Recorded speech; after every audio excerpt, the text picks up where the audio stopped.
Hey, I'm Sam Peterson, and this is Why I Live. Today, our will be our fourth episode, and I am introducing you to my oldest and dearest friend, Kevin Lay, who is an artist and a musician. And I want to give you the an old-fashioned trigger warning, which is we're going to be going very deep today. I hope you'll stick around and listen to it, but we are going to be talking about suicide in a very graphic manner, and please take care of yourself, whatever that looks like. If you can, stay tuned to the end and listen to a track from the Danger Painters' new album, 18, called She's American, Though. Thanks for staying and tuning into Why Live. Yeah, so I really just want to introduce you, first of all, to people who will be watching. This is Kevin Lay, my oldest, dearest friend, who is also an artist and musician. And we've known each other for what, 45 years, something like that. Yes, Yes, over 45 years. over 45 years. And you and I dated in high Mhm. school, and I think tried very hard to make that work. I think, even though you were in love with a boy and I was in love with a girl, and I was fucking that boy that you were in love with, and yeah. Yeah, good times. Yeah, so we've been through some stuff. I mean, over 45 years, you and I have been through a lot of stuff together, but you have had quite a journey on your own. And, as long as I've known you, I've seen you. I don't think of you as like a depressed person necessarily, but I think of you as a kind of a moody person and a person who's prone to dark nights of the soul, Hmm. Hmm. and you've been through some stuff that I wasn't around for. So, um, yeah. So talk to me about that. Well, I think moody is a is a good word, like a word that maybe could be used more often without necessarily being disparaging. Right. Moody. Oh, she's moody. Yeah. That's not how I Um, mean it. right, which is can is a lot of things, but I think it's kind of a gentler diagnosis, than depression or clinical depression. Like you get depressed when you go to clinics, um, and but yeah, just your typical sensitive gay boy in a lot of ways. Yeah. I I I take things very I take things to heart. Um, Hmm. and and yes, and that's a lot of the time, and that has to some of that has to do with simply being, uh, moody can encompass the curmudgeonly, the antisocial, the sort of grousing about everything as New Yorkers do, Yeah. and that seems to have metastasized around the Yeah. world You have now. a strong New York flavor. Yeah. Yeah, but it's also I think uh, the moodiness is separate from actual, like, my version of that kind of depression. What I would is real withdrawal. Uh, I don't want to see anyone. I don't want to speak to anyone. I don't want to do anything. Um, it's typical of depression that the things that normally bring you joy no longer bring you joy, or are unable to bring you joy. And that goes, people, things, food, Yeah. etc. And uh, in a way, I guess it's a privilege to be able to indulge that, um, to just sort of, some people might think, wallow in it, but just to go for it. Like it that sociability is just not happening today or tomorrow, and I'm not going to be making those improvements in my life, today or tomorrow, because I'm just dark and black, in a black mood. And it's powerful. It's a thing, you know. It's interesting to me, that you would say wallow in it, because or indulge in it, because I know that kind of come from the Stoic perspective, but I think of you as someone I know if I may, had a really brutal childhood, Mm. and comes by the trauma that most of us gay kids come by naturally. um you have your share of that, and so these sort of nodes of depression, or whatever you want to call them, I don't see them as wallowing, but just kind of the natural expression of a deep sadness. Mm. Yeah, and I don't I don't mean to use the word wallow even pejoratively, the way it people like, don't wallow in your depression or in your unhappiness, which is, the other side of that is, uh, act as if, don't worry, be happy. And I grew up with that. I grew up with a lot of stoicism, enforced and inflicted upon me. And Yeah, your dad was military, right? yeah, military, Southern Catholic, um, uh, authoritarian by nature. Nature, yeah. Um, and also, he had it beaten into him. He absolutely did to us what was done to him. Um, and so, and then, coming up sort of in the tail end of the 60s and through the 70s of expressing yourself and not holding things in, and, everything from like, scream therapy, primal scream therapy, to the 70s were called the me decade, right? Right. And, the like, I haven't really sought out professional help for any kind of depression or that end of the spectrum, so to speak, of my experiences. But I had sought out, in the mid 90s, which was a long time ago. I sought out professional help for really what were anger issues. Mm. And it was kind of an eye opener that she wasn't even a psychologist or a psychiatrist. She was actually a philosopher that I was going to. And what does she turn me on to but Epictetus and the other Stoic philosophers? And I'm like, are you kidding? Are you telling me that Stoicism is the answer to my anger issues? Mm-hmm. And I found it to be absolutely true. Um, Can I ask you, like, what was going on?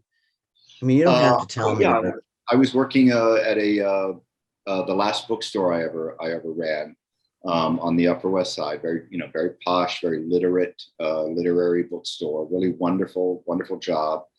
But and I'd been doing that for a while. I'd been doing that for 10 or 15 years at that point.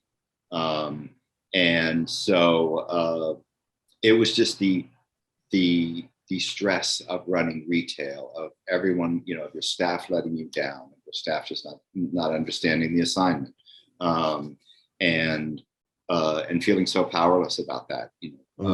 This was back, sort of political correctness was dawning, but you could still just, freaking fire people if you really, and you still can, to be honest. It's right. New York being a so-called right to work state. But Yeah, and you yeah, sorry. and things like that. I mean, it was a lot to do around work, which, Mm-hmm. it was kind of a genteel environment, and it was inappropriate. My reactions were inappropriate. Um, Yes. and I had Yeah. come from a really hugger mugger kind of retail environment, running a magazine, like sort of alternative bookstore, downtown on Broadway and 8th Street, which was where I got to be as brutal as I wanted to be, because it was a very kind of, I mean, it was indoors, but it was very street, this store, uh, Uh-huh. with all the kids and the magazines and so on and so on. So I got to act any way I wanted to. And when I went to the bookstore on the Upper West Side, at one point the owner did have to take me aside and go, "You need to calm down," you know, Wow. because I was just wound so tight about, like I was sort of accosting people, I think, or I wasn't accosting people. I should say I had an accosting energy. Gotcha. Well, I mean, neither of us are ones to suffer fools gladly, Indeed. and I Indeed. think there's there's an intelligence too that really struggles being in the real world and in the workplace. I can see that for a lot of people. It's it's really tough. People are tough to be around. Right. Well, I'm highly social and very gregarious and highly verbal and so on. Um, so long as I can be something like myself. If certainly around politics, the last 4 years, and in business, I've had people, try to tell me that either don't discuss politics around these people, or you have HR telling you that, being a fascist is a point of view that we have to make room for, in that you're not really allowed to tell people at work that they're fascists, despite the fact that they're saying fascist things and supporting fascist causes and so on. We're getting a little off topic, but Oh my God, I called someone a fascist at work once too. Yeah, they moved me very quickly. interesting. So absolutely. So yeah. So my Mine, go sorry, ahead. mine came out of like pure emotional immaturity. Like it was, yeah, Mm, it was a stupid thing to say. yeah, I get that. But yeah, and when I said indulge earlier, like indulging black moods, what I almost mean is that there is some white male privilege to indulging that, or even having my anger indulged in to the degree that it has been in the past.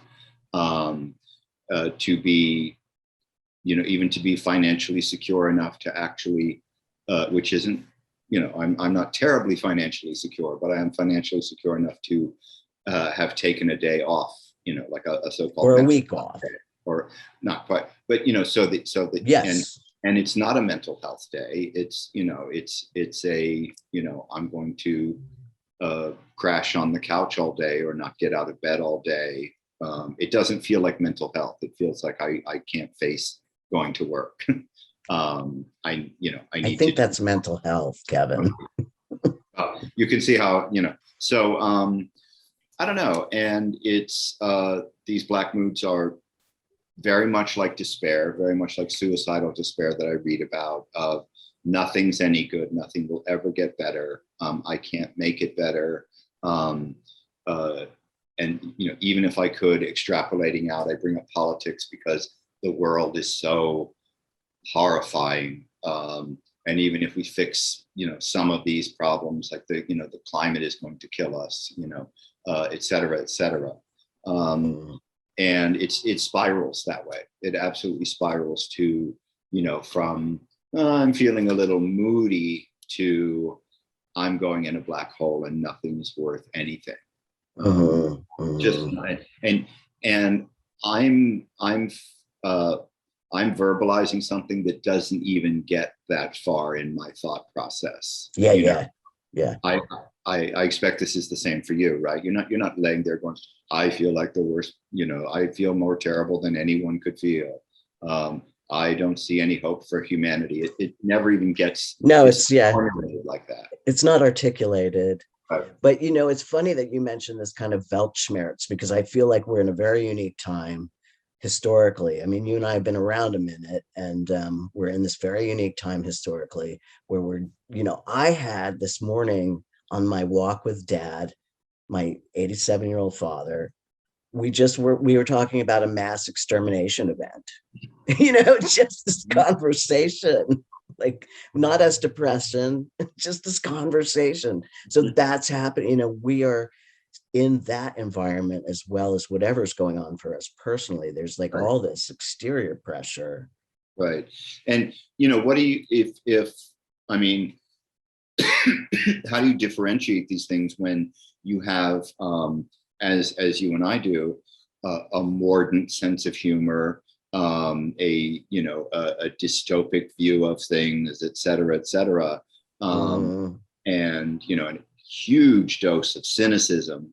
How do you know when that's, how does that jibe with, sort of asociality and being unable to participate in your life and so on? How does that, and it's a thin line, I yeah. think it goes over. I do find myself only occasionally, like in the oddest situations, thinking like, it's not like you go there, you don't go there, Sam. You don't, nobody would buy a ticket to, to depression or despair. No one would do that. So it's not like I go there as a way of speaking, but to feel like just walking down the street, like I could go there, like it's, I suppose occasionally we surprise ourselves with how well we do, how we get up and do it again every day, Hmm. and how a lot of that is automatic pilot. Hmm. And there, if we're talking about why live, the received wisdom is that the survival instinct is very, very strong, Right. Right. almost overpowering, almost autonomous. And Yeah.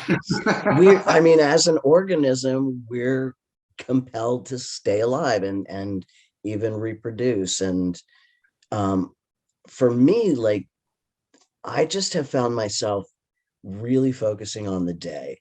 Like, I'm going through this day and this is what I'm doing, not as an autopilot exactly, but as like a limited time period. So I don't have like the privilege or whatever to like look at the rest of the world or the rest of my life in advance, which will depress me right now. So I'm just living in these like little contained time units. Mhm. Yeah. Yeah, and I'm there's also a dissociative effect of, like, I know that depressed and despairing person, is within me. I just can't necessarily relate. Hmm. It is kind of over there, which I wonder if that's a little bit of or it's over there in that it's I mean, to get metaphorical about it, it's like it's waiting under the bed for you, it's waiting behind the door for you, um but and I wonder if that compartmentalization is part of coping. Oh, um totally. yeah. uh Yeah. you can go, ages without, this and that and the other thing, but try getting through a week without compartmentalization. Totally. Yeah. What time is it? Yeah. But it's Absolutely. also, for me, like the why live is, it's almost like sometimes I think of like with a facelift. I would want, like I would totally do it. I have nothing, morally, religiously, only financially, Yeah. uh, against facelift or all kinds of cosmetic procedures like that. Hmm. Only, but I will never do it, because I would You don't want, want to look like a lima bean. right, a kitty cat lima bean or whatever that look is they all got. Um, but it's, if I could keep I would want two versions. I would want the face we're operating on and the one we're not operating on. And I'd like to see how my face turns out at 70, at 80, at 90 years old, for instance. Mm. We could keep Dorian Graying the other one, because Yeah. that would be fine. Yeah. Um, I get and that. that's, I'm using that analogy because sometimes with life itself, you're like, I just kind of wonder how it's going to turn out. to go back to New York City and see like so many changes. This in this May of 2022 will be 40 years that I've lived in New York City. And so I've really seen a lot of it, change enormously. And I try not to take that oldsters version of this, you don't know New York, you missed the good part, etc. Because that's just complete bullshit, because everyone has their good part.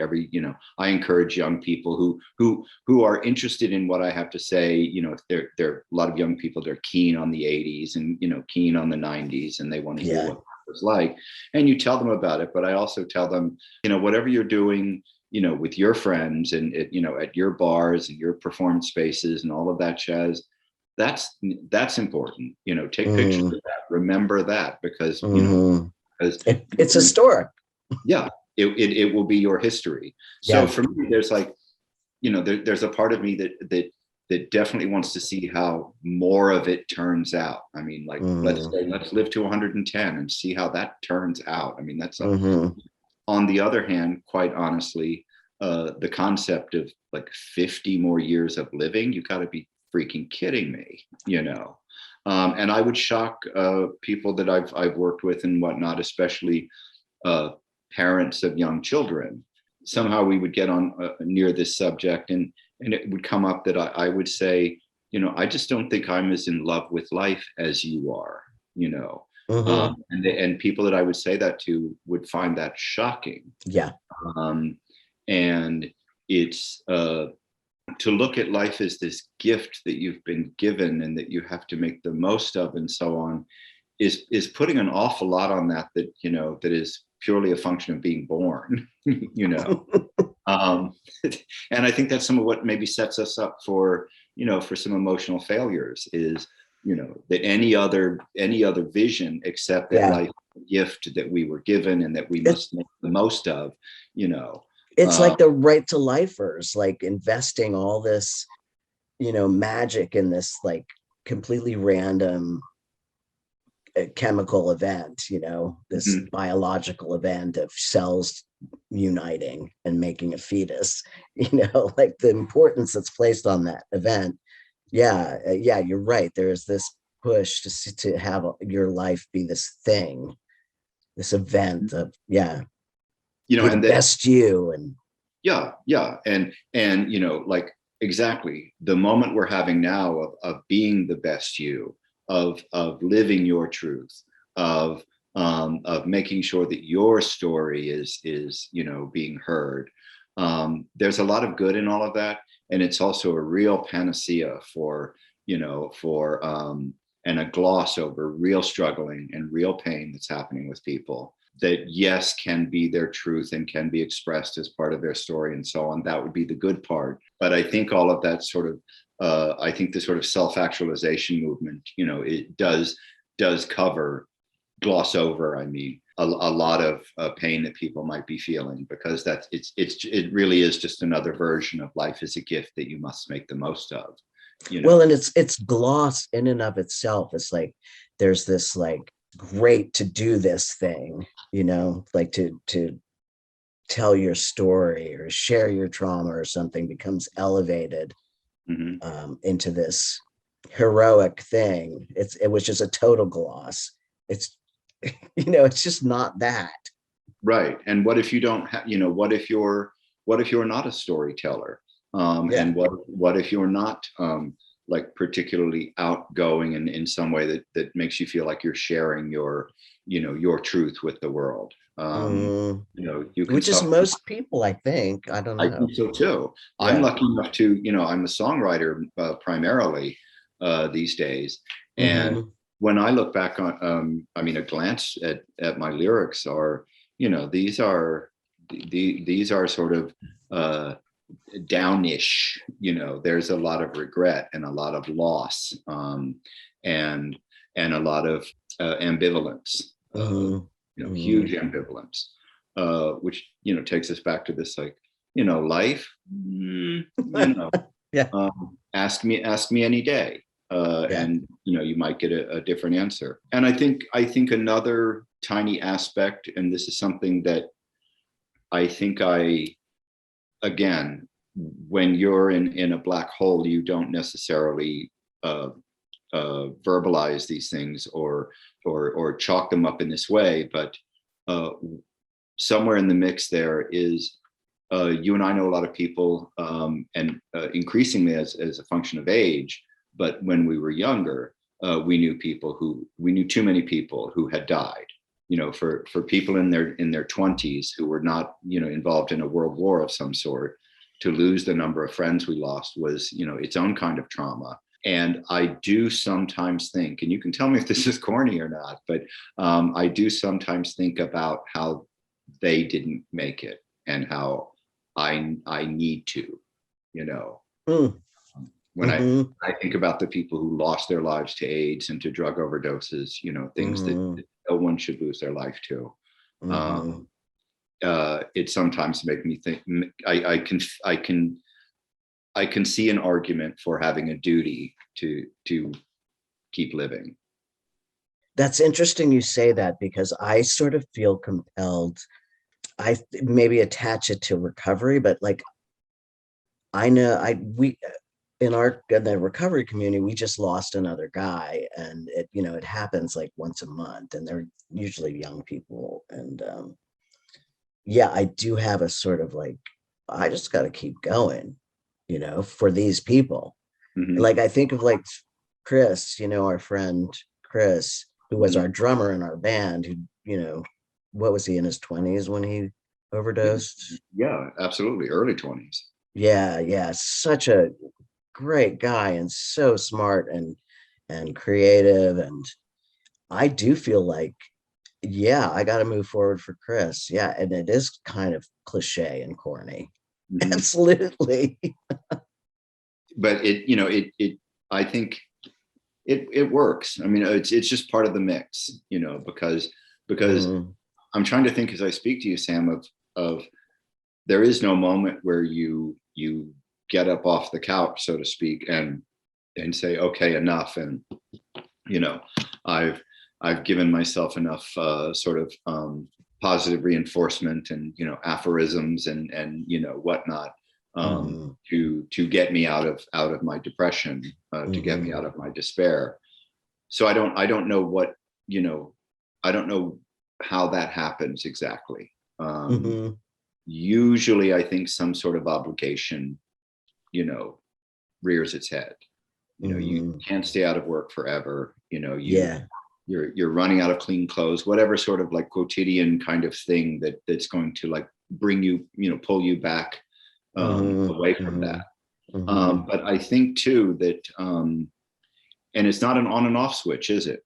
Because Mhm. it's always there. Yeah.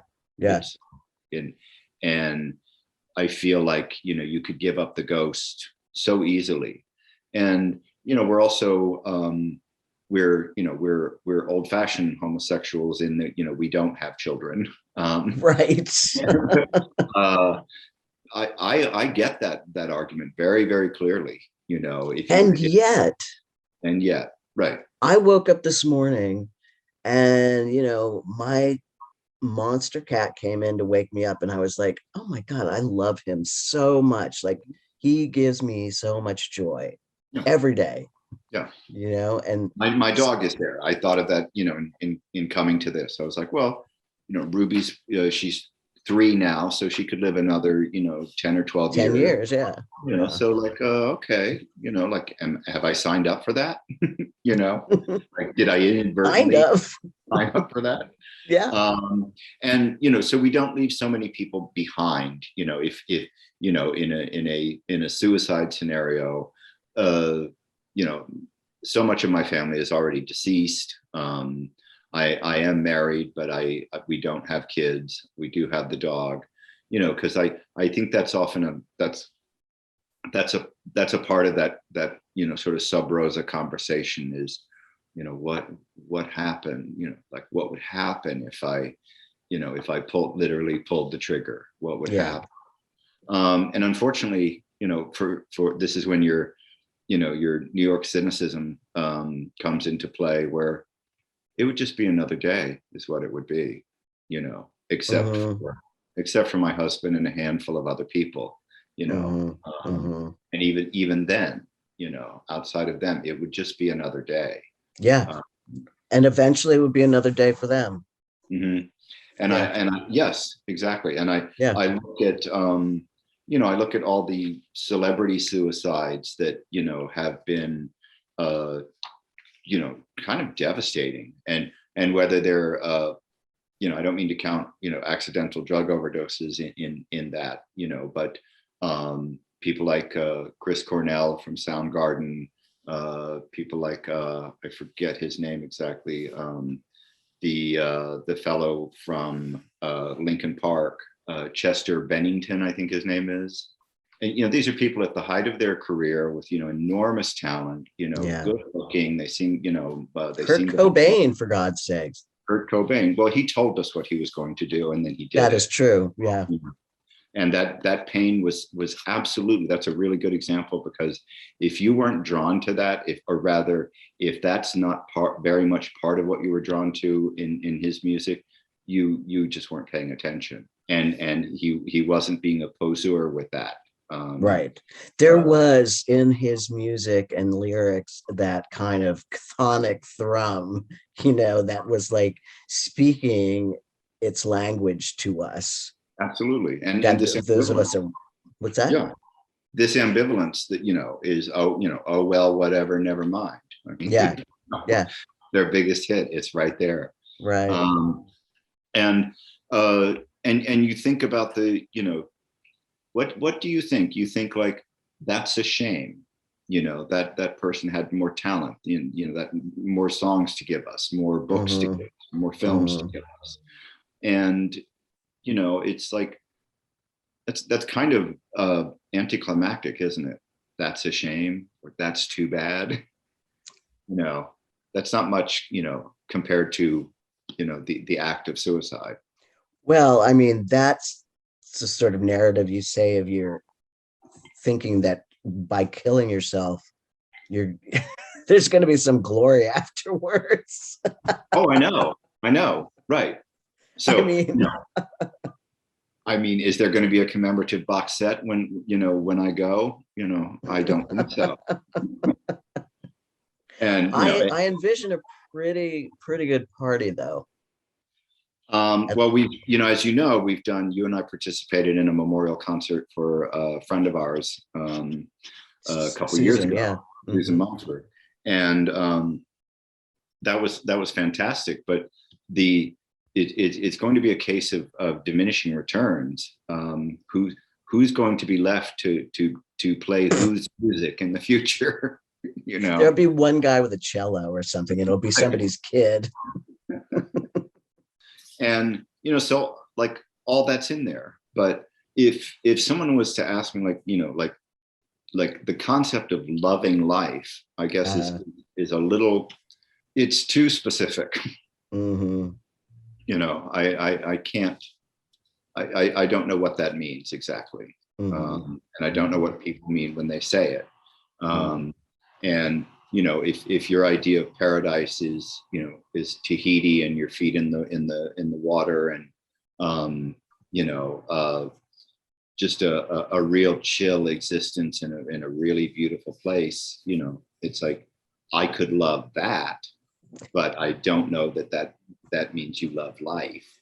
I think I understand what it means to love life because I have this experience of being like in awe of like it was sunny today and I was in awe of that. And that my love for my friends is like, and I'll tell you, that's what kept me alive this time was just my undying love for my friends. And that was because everybody like rallied around me and showed me that they really cared. And I felt so lucky to be that guy. And I know that's not true for everybody, but I felt really held by that. And it gave me a will to live, honestly. Is part of your despair ever that you don't feel that that's there for you? Like, nobody loves me, I think I'll eat some worms. No, no, but I had no idea that it was like the kind of the number of people and the depth, I just had never really thought about it. Mhm. And so that was really powerful for me. So I think I understand what, people who love life, I get that. Certainly it would help to have a lot of money to really love life, but Mhm. like to travel, as you say.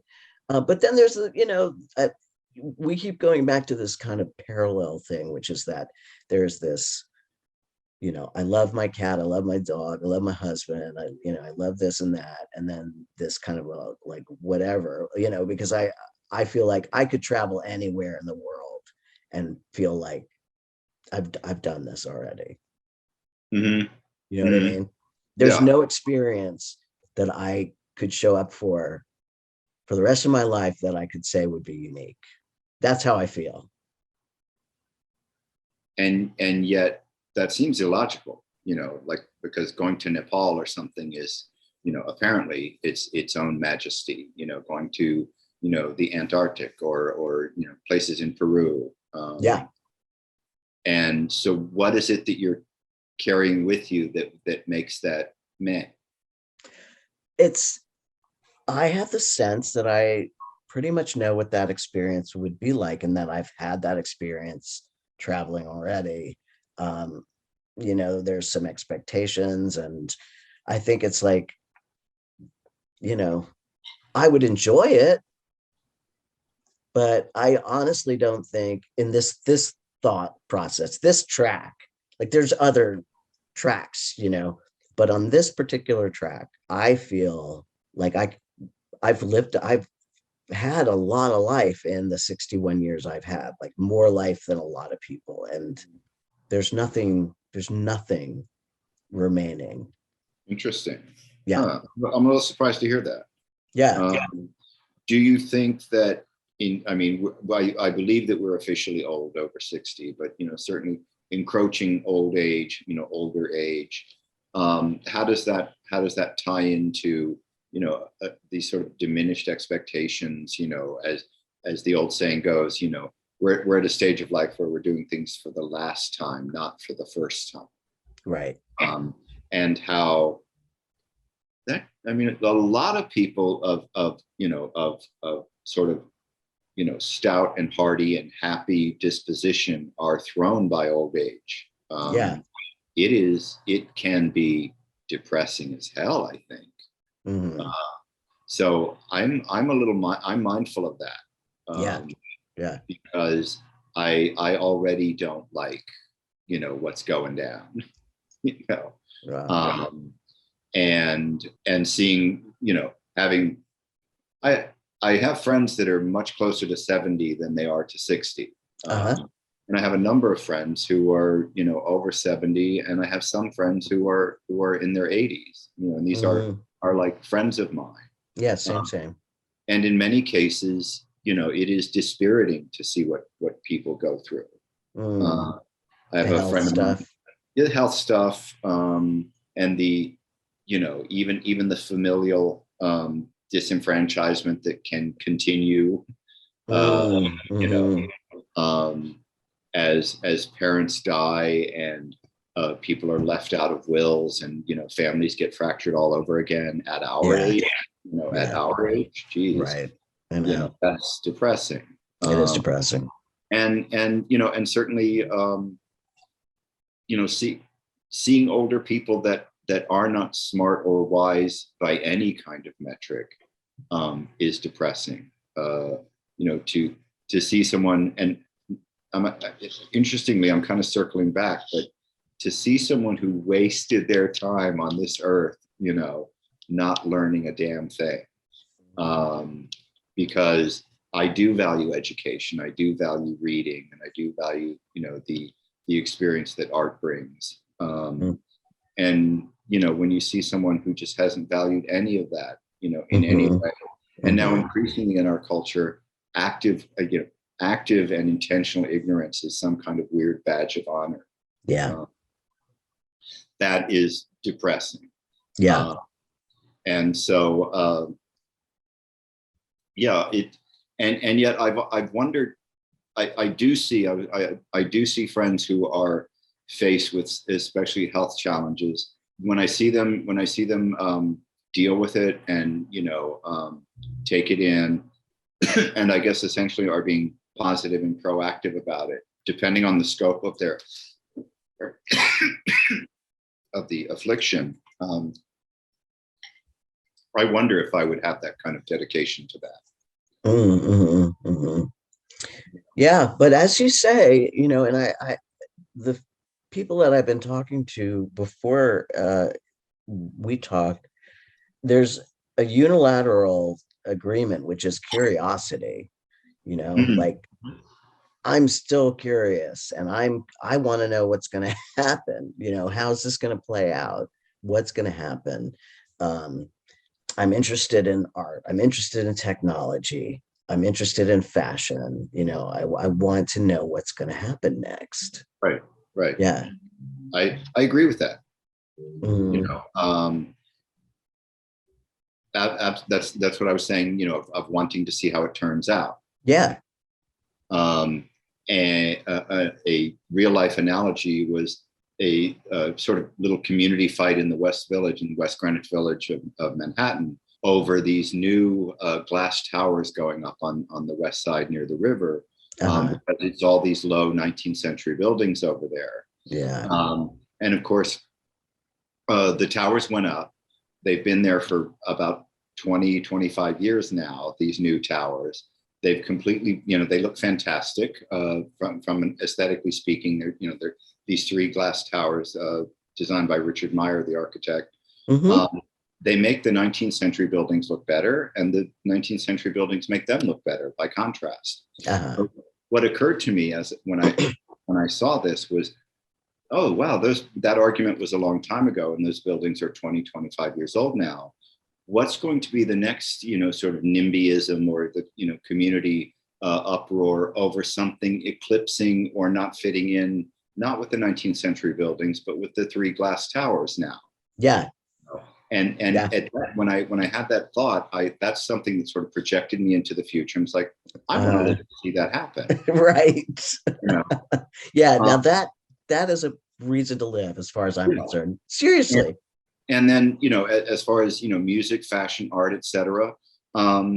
Let's say that if nothing else, I want to live to, to hate on new things in new ways that I haven't really experienced yet, I mean, a year ago, we didn't have this ire against, NFTs, NFT art, et cetera, that we do now. Right. That's so energizing to just hate on this brand new thing, Totally. Or the pop flavor of the month that comes on, on your radio streaming services, what have you, that you're hating in all kinds of new ways because they're providing fodder for it. Yeah. Well, it's like those people, those really mean people are the ones who stay alive really long. Like in my dad's compound, I almost called it. There are these two old ladies on the bottom floor. They're both in their 90s and they are spiteful and mean. And they both have a bless you shoe mat, foot, entrance mat. It says like blessings or something on it.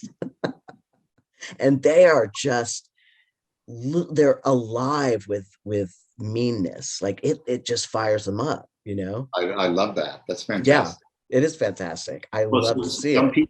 Some people do continue living out of spite. Sam. Out of spite, yeah. Just like, I'm going to show them all.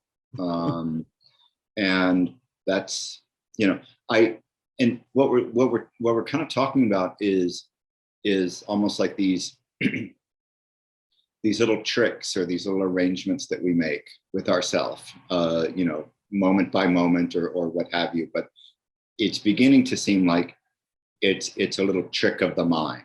The why live. You just have to you're gonna have to kind of fool yourself some of the time.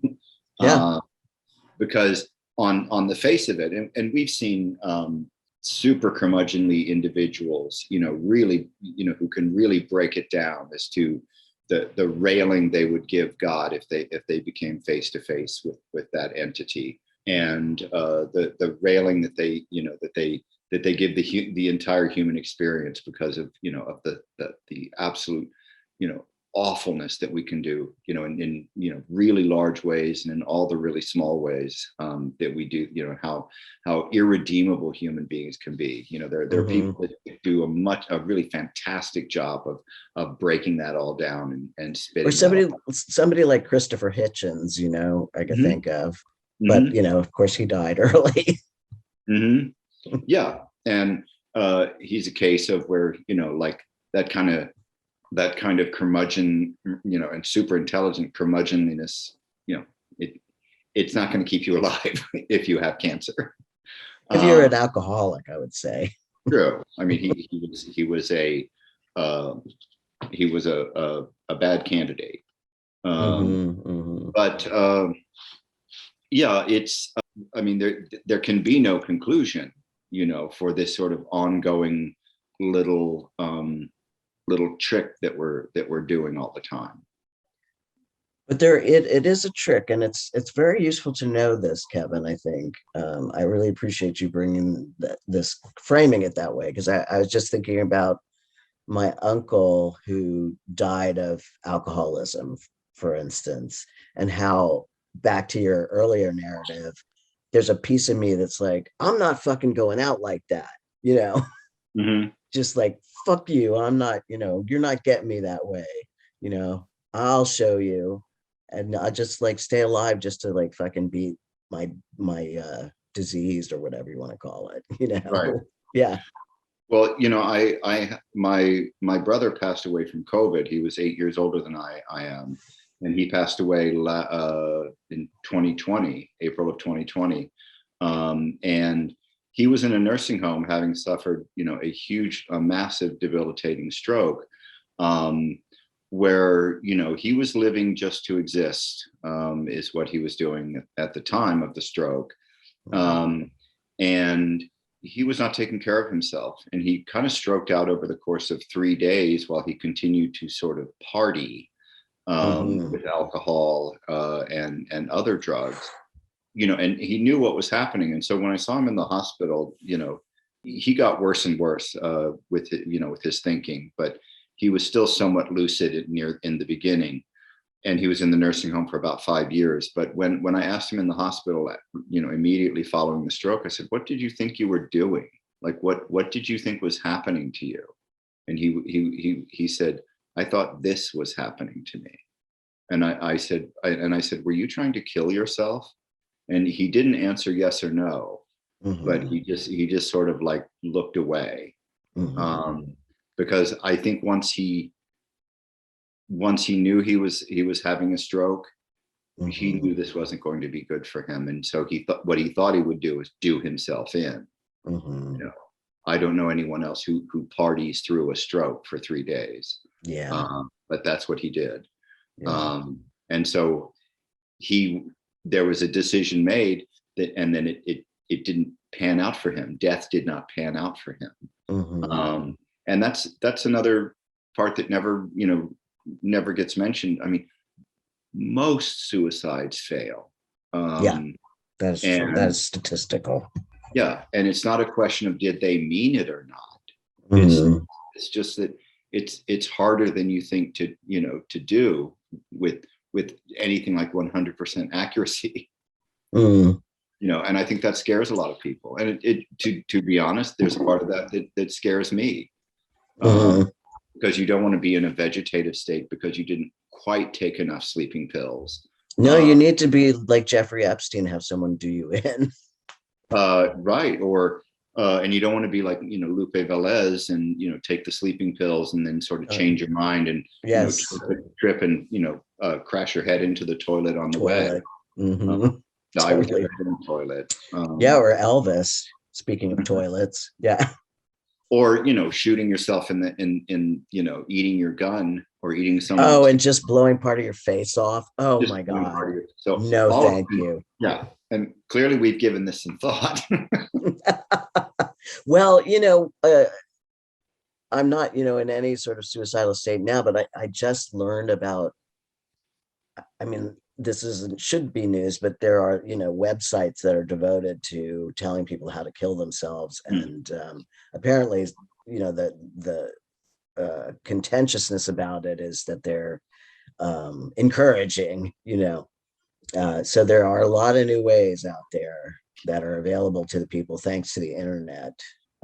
Right. That's interesting. But for myself, I think I will live to see another day. I am just too curious, even though I have this sense of like been there, done that, I still like, I want to know what's going to happen with my book. I want to know what's going to happen with this job. Am I going to get a boyfriend? What's going to happen with you? Like I really am curious about these things. Yeah. Yeah, we've discussed that. I found some pictures recently from a really bad time in my life that was, around 1995. The bookstore I was running was put out of business by Barnes and Noble. The apartment I had was tied, directly to the bookstore, so I lost my apartment at the same time. Mm, Um, and for all the good that my 10 or 15 years of bookstore experience would get me, in that market, at the time, I might as well have been studying whalebone corset making, for all the good it was going to do me. And that was one of the very blackest periods, where I was truly looking under the sink for something that I could drink that would take me out. mhm, And being, I wasn't working, so I had a lot of time on my hands mhm. Dangerous. to follow that dark road. Yeah. um, and through one thing and another, I had a couple of odd jobs until I stumbled into a career that I was very rewarding to me, in the art services field, fine art services field. And I did that for 25 years. And that was nowhere on my bingo card, and Mhm, I wouldn't mhm, have seen that. In fact, what I did was I started at the bottom, and then because I was, older and more experienced than the people around me, I very quickly moved myself, into management. mhm. And all the people I met some of whom are still very close friends of mine. It's a stark picture of like, oh, what if, like, I didn't know any of this was going to happen. I mean, I had no idea it was going to happen. I'd never done that professionally or in any way in my life. And it was a whole, other chapter of certainly of my professional life that, could have not happened because I wasn't around for it. Uh, Mhm. and, that's, that might be a sort of an absurd situation, because you could say that about anyone who, whose life was, over for any reason. They didn't get to Mhm. this or that. But Well, it's a direct example of why live, because it was a great 25 years. It was a great career. I'm yeah, retired. yeah, I'm yeah. essentially retired now.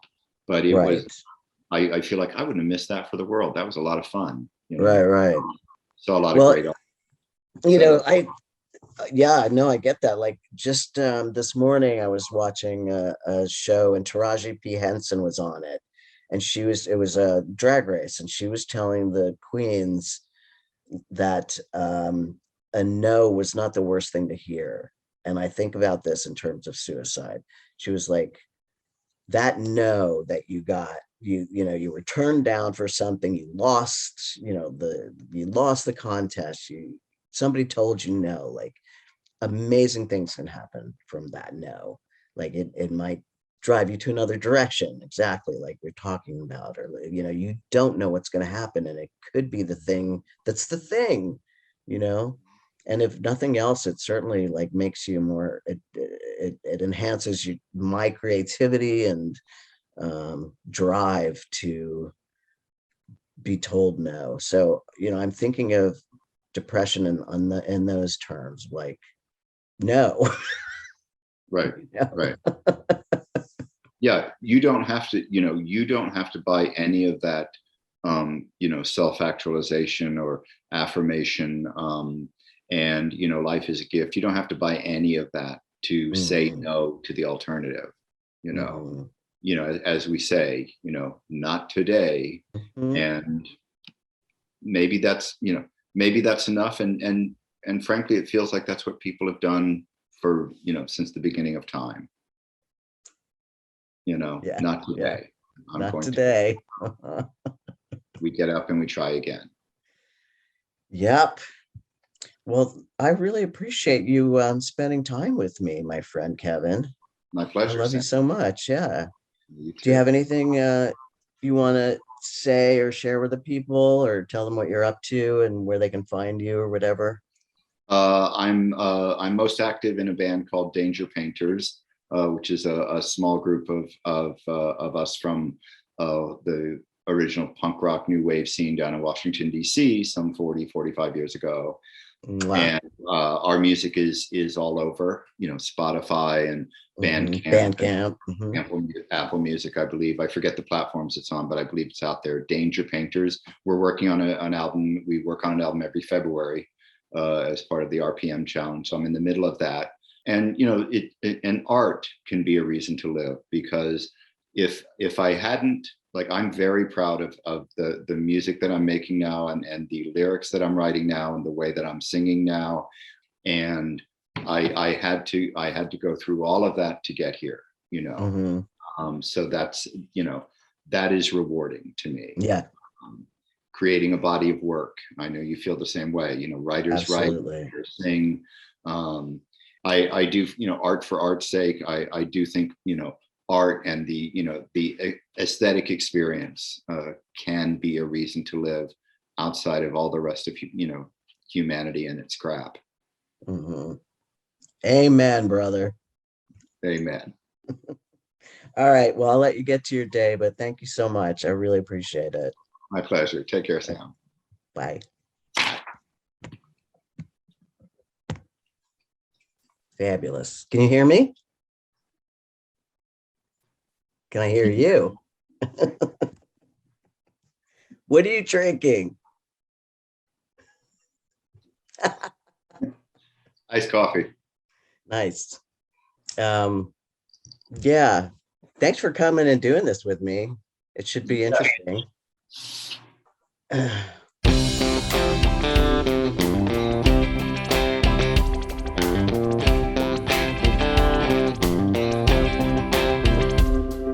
Sliding down the banisters at the tender age of 5, praying on the donor list, gonna keep herself alive. Just watch her, just watch her.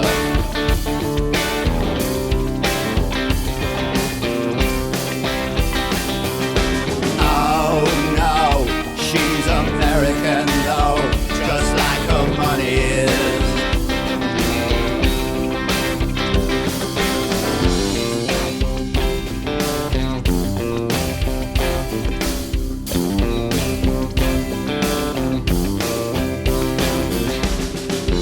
Locked inside a Coke bottle, then surgically removed. Pookie's got the real thing now. Come on over. Oh no, she's American though, born in my country tis. Cleaning out the register for the last 400 years.